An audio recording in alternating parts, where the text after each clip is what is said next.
दर्शन आयो राना रूप चतुर्भुज जुकै।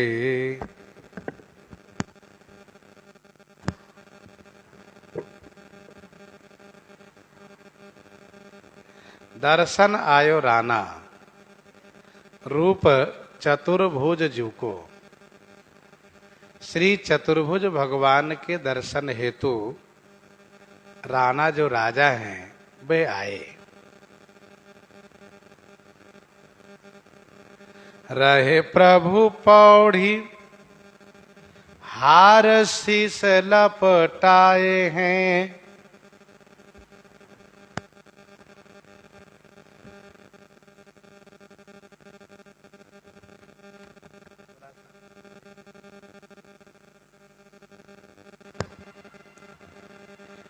रहे प्रभु पौड़ी, राजा नियम से दर्शन करते थे।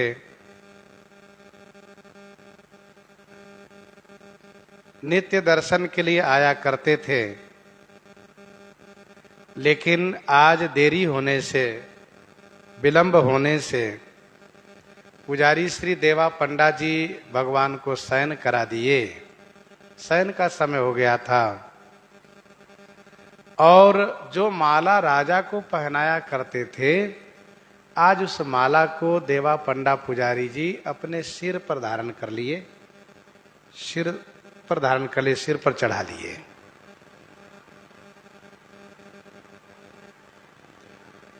इसी बीच सूचना मिली कि राजा साहब आ रहे हैं।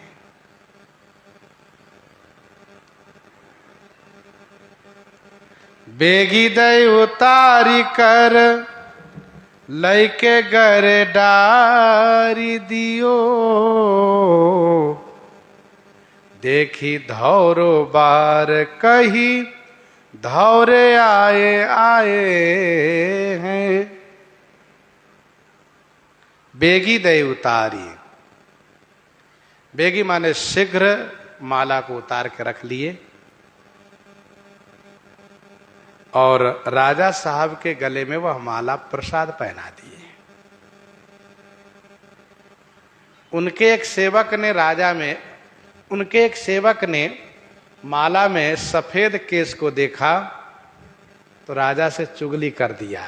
महाराज, लगता है यह माला पुजारी जी ने या तो स्वयं पहन रखा था या अथवा किसी और को पहनाया है, क्योंकि इसमें सफेद केस पड़ा हुआ है, सफेद केस लगा है और पुजारी जी के केस सफेद हो गए हैं।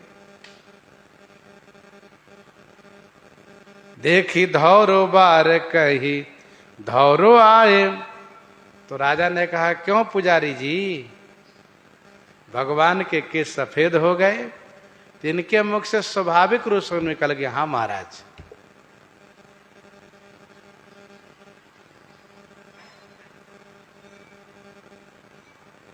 भगवान के केस सफेद हो गए? कहाँ महाराज। फिर से मैं पूछ रहा हूं, उनका केस सफेद हो गया है? कहाँ। कहत तो कही गए सही नहीं जात अब। कहत तो कही गई, कहने के तो यह वाणी निकल गई कि हाँ महाराज उनका केस सफेद हो गया है, लेकिन अब नहीं सहा जा रहा है, क्योंकि महीपति डारे मारी हरिपद ध्याये हैं। मैं तो झूठ बोल गया। राजा ने कहा, कल आकर भगवान को दर्शन करूंगा, आज तो सो गए हैं ना, कल देखूंगा उनके सिर का केस सही में सफेद हो गया है क्या। अब डर हो गया कि राजा आकर देखेगा केस सफेद तो है नहीं उनका, तो ये मुझे मरवा डालेंगे, क्योंकि राजा राजा हैं।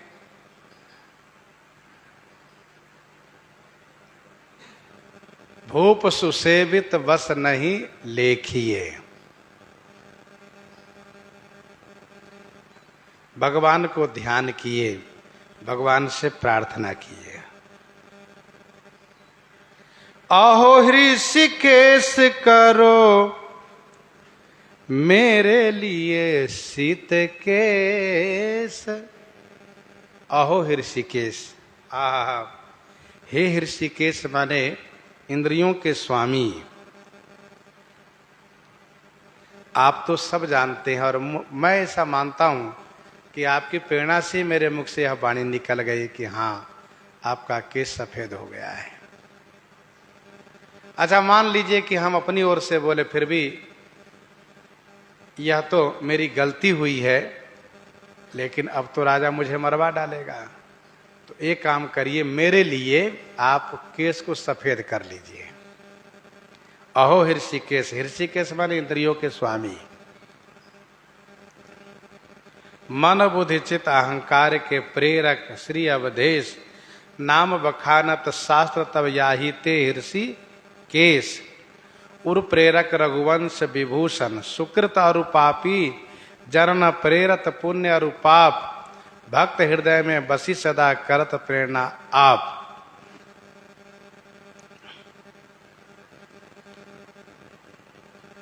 यंत्रस्य गुण दोषास्त्वम क्षमत्वम पुरुषोत्तमम, अहम यंत्रम भवान यंत्री, न में दोषो न में गुण। यंत्र का कोई गुण दोष नहीं होता है, जो होता है यंत्री का। तो हम तो यंत्र है, आप यंत्री हैं।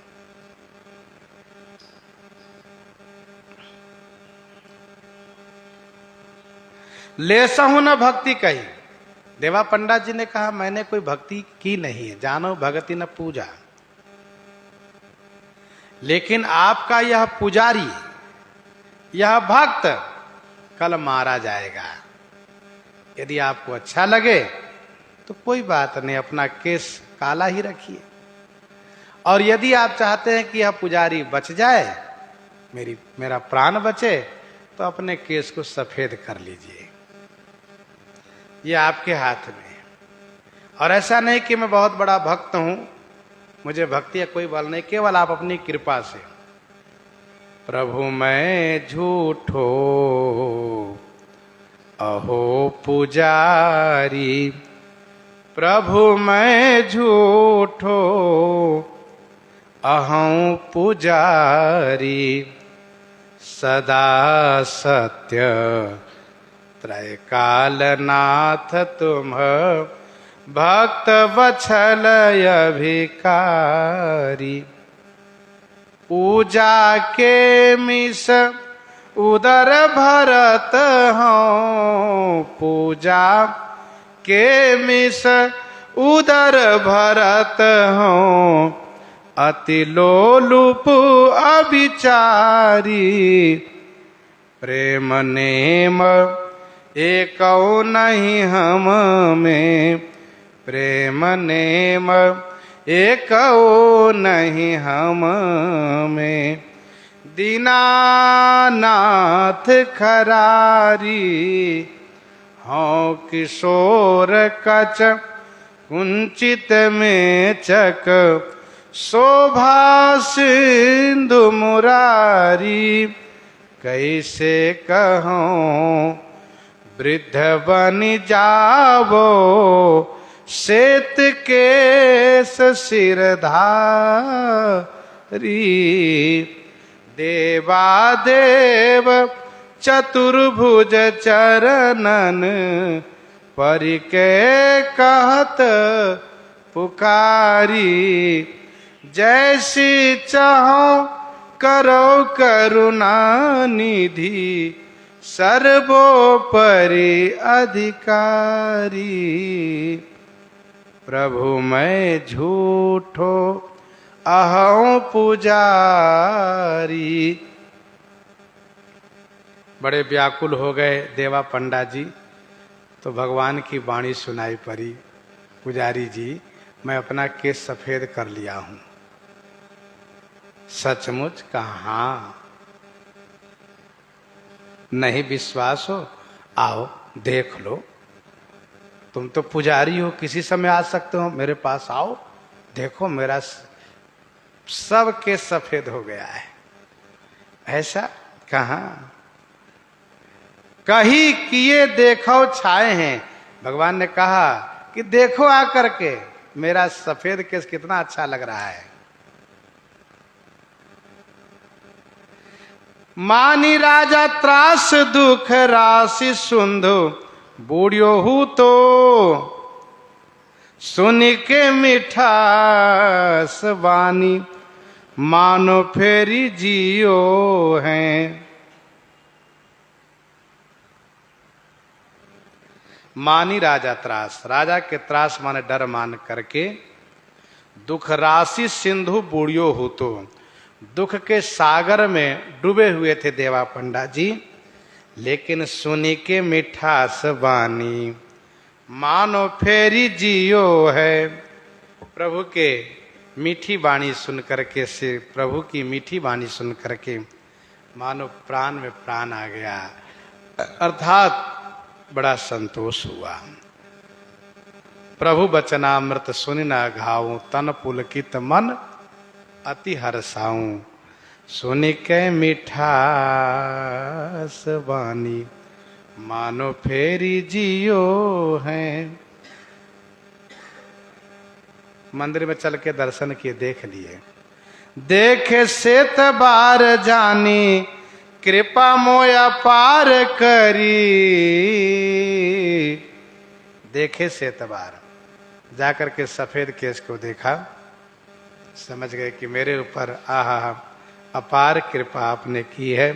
भरी आंखें नीर सेवा ले से मैं न कियो है। आंखों में आंसू भर आया, सोचने लगे मैंने कोई अच्छी सेवा भी तो नहीं की है। जल्दी जल्दी में फट से उनकी सेवा कर देता था तुरंत, प्रेम भाव से देरी तक कभी पूजा भी नहीं किया। लेकिन मेरे प्रभु मेरी लज्जा रख लिए। बड़े ही दयाल सदा भक्त प्रतिपाल करई।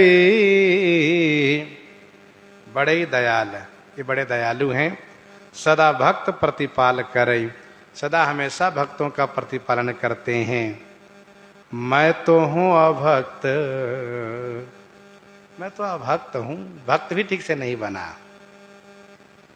ये पैसा कुछ आयो ही यो है। ये पे मन निश्चय ही देवा पंडा जी का हृदय संकुचित होने लगा। फिर मन में एक बात आई, क्या हम समझ रहे हैं क्या आप बड़े महान हैं। झूठे सन बंध हूं तय नाम लाज मेरे वही जू। सच्चा ही नहीं से झूठा संबंध ये मेरा हो गया।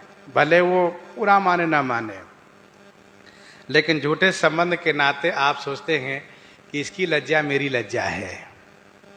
तुलसी झूठे भगत की परसा झूठे भगत की पति राखत भगवान। जस मूरख उपरोहित ही दान देत जजमान।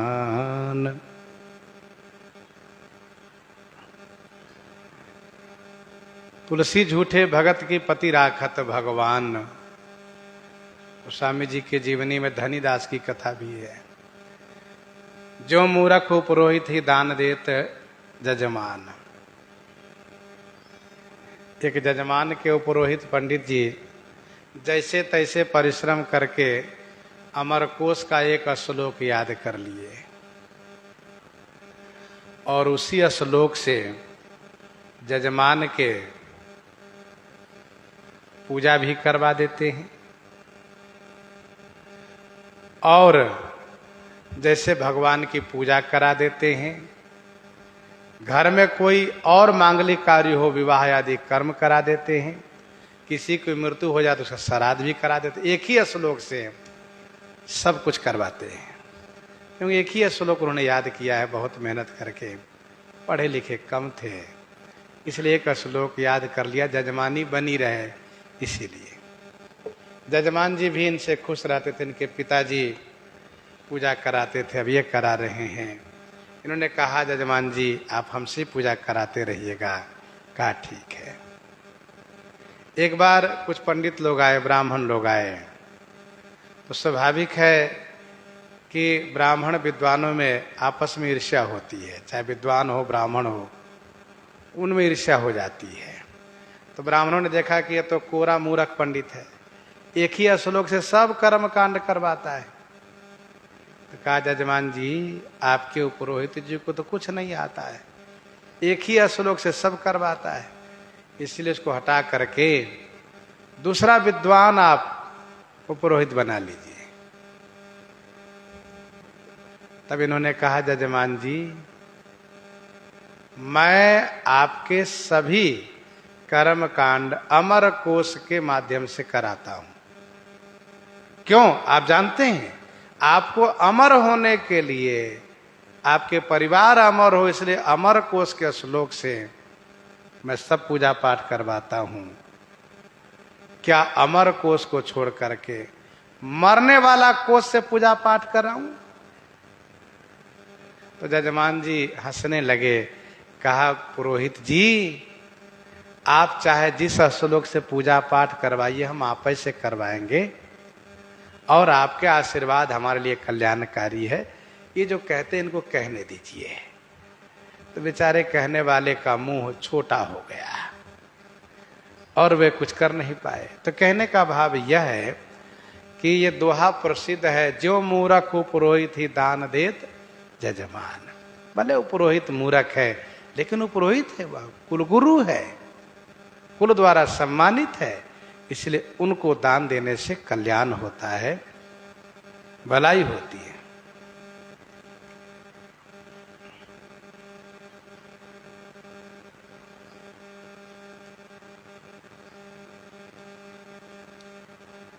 एक झूठा भगत,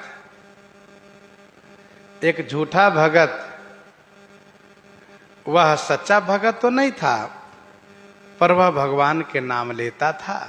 कहता, भगवान की बड़ी कृपा बरस रही है। एक दिन अचानक वह कुएं में गिर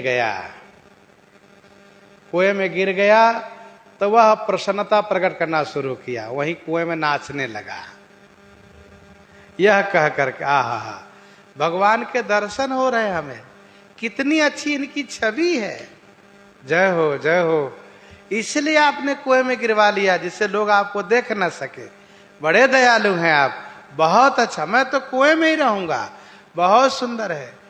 तो गांव के लोग एकत्र हो गए। तब तक गांव वालों ने देखा, कहा देखो तो बड़ा पागल है, कुएं में मगन है। जय हो प्रभु, आपकी सुंदर छवि का दर्शन हो रहा है। नील सरोरु नीलमणि नील निर्धर श्याम, लाजै तन शोभा की कोटि कोटि सत्काम। कोई दर्शन हो रहा था, लेकिन वो झूठा ही प्रचार शुरू कर दिया। तो गांव के कुछ लोगों के मन में आया कि अरे भाई, जब ऐसी बात है, कुएं में भगवान का दर्शन, कुछ लोग हम लोग भी चले। तो कुछ लोग और कुएं में कूद गए जानबूझ करके भगवान के दर्शन हेतु। उन लोगों ने देखा भगवान तो कोई दिखाई नहीं दे रहे हैं। पूछा, क्यों भगवान कहाँ है? कहा, तुम लोगों को नहीं दिखाई दे रहा, हमको दिखाई दे रहे हैं, भगवान के सुंदर दर्शन हो रहे हैं। अरे भाव से नाम संकीर्तन करो, उनसे प्रार्थना करो, तुम्हें भी दिखाई देंगे, तुम्हें भी उनका दर्शन होगा। उन लोगों ने प्रभु से प्रार्थना किया तो भगवान दर्शन दिए, प्रकट हो गए कुएं में। कहने का अभिप्राय यह है, वह था झूठा भगत, लेकिन तुलसी झूठे भगत की पति राखत भगवान, इसलिए भगवान दर्शन दिए। एक जवान बादशाह था, मुसलमान राजा था, तो मुसलमान, लेकिन भगवान श्री कृष्ण के नाम में उनका बड़ा प्रेम था, और इस नाते से भगवान के भक्त वैष्णवों में भी उनका बड़ा प्रेम था। एक ने देखा कि बड़ा बढ़िया मौका है, इसका लाभ लेना चाहिए, यह भगवान के नाम में बड़ा प्रेम करता है, वैष्णवों से प्रेम करता है। तो उसने क्या किया, एक ब्राह्मण ने क्या किया, भगवान श्री कृष्ण के नाम से एक पत्र लिखा और मैं आपका श्री कृष्ण नीचे हस्ताक्षर कर दिया। उस पत्र में यह कहा कि बादशाह, मैं तुम्हारी भक्ति से परम प्रसन्न हूं। यह जो ब्राह्मण तुम्हारे पास जा रहा है, इसको 1000 रुपया दे दो। इसे उस पैसे की आवश्यकता है, इनको अपनी बेटी की शादी करनी है। और मैं आपका श्री कृष्ण। पत्र लेकर ब्राह्मण दिए उनको, अपने से सारा पत्र बनाया। बादशाह देख करके बड़े प्रसन्न हो गए। मेरे कन्हैया का पत्र आया, इसमें लिखा है मैं आपका कन्हैया। वाह, मैं धन्य हो गया। तुरंत मंत्री को बुलाया, मंत्री सुनो, इस ब्राह्मण को 1000 रुपया दे दो। मंत्री जी ब्राह्मण को लेकर गए और कुछ दूरी ले जाकर खड़ा कर दिया, आप यहीं रुकिए, मैं राजा से पूछ के आता हूं, कुछ बात करके आता हूं। आए राजा के पास, महाराज भगवान पत्र नहीं लिखते हैं, भगवान सर्वशक्तिमान है, भला वह 1000 रुपये के लिए आपके पास पत्र क्यों लिखेंगे? ये झूठा पत्र है ब्राह्मण का, ये बनावटी पत्र है। बादशाह ने कहा, मंत्री जी इस बात को मैं भी जानता हूं कि पत्र झूठा है, लेकिन ब्राह्मण ने यह कहा कि आपके कन्हैया का पत्र है, तो मेरे कन्हैया का जब आज झूठा पत्र आया है तो एक न एक दिन सच्चा पत्र भी आएगा। इस विश्वास से मैं कह रहा हूं ना, इनको जाकर 1000 रुपया दे दो, क्योंकि कवने सिद्धि के बिनु विश्वासा, कलयुग समजुगान नहीं जो नर कर विश्वास, गाई राम गुण गण विमल भवतर विनहि प्रयास। भगवान झूठे नाते को भी सच्चा मान लेते हैं। पूतना अपने पयोदर में जहर लगा करके गई, भगवान श्री कृष्ण को दूध पिलाने लगी, तो भगवान श्री कृष्ण ने यह माना कि दूध पिलाना तो मां का काम है, इन्होंने मैया का धर्म निभाया है, तो भगवान श्री कृष्णचंद्र जी उनको मां की गति दिए।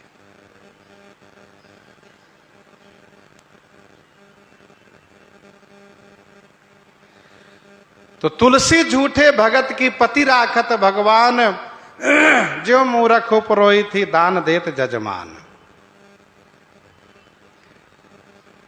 श्री देवा पंडा जी बड़े प्रसन्न हो गए। झूठे सन बंध हूं ते नाम लाजय में रोई जू, ताथे सुख साजय यह दर्शाय दियो है।